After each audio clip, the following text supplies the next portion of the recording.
அண்மையில் மறைந்த ரத்தன் டாட்டாவினுடைய வாழ்க்கையிலே ரொம்ப வசீகரமான ஒரு காலகட்டம் இருந்தது.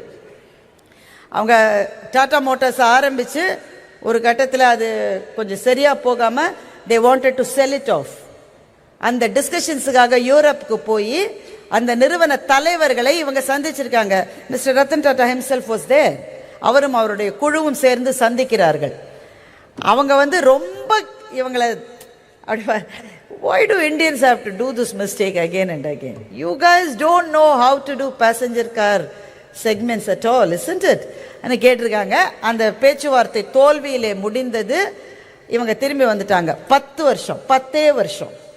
10 வருஷம்ன்றது ஒரு தவம் மாதிரி. ஒவ்வொரு நாளையும் கடந்து சென்றார்கள். ஆனால் 10 வருஷத்தின் முடிவில் திரும்பவும் ரத்தன் டாட்டா பயணமானார். இந்த முறை பிசினஸை விற்கிறதுக்கு பேச்சுவார்த்தை நடத்துவதற்காக அல்ல, அவர்களினுடைய ஜாகுவார் கார் செக்மெண்ட்டை இவங்க வாங்கறதுக்கான பேச்சுவார்த்தை நடத்துவதற்காக இவர்கள் போனார்கள்.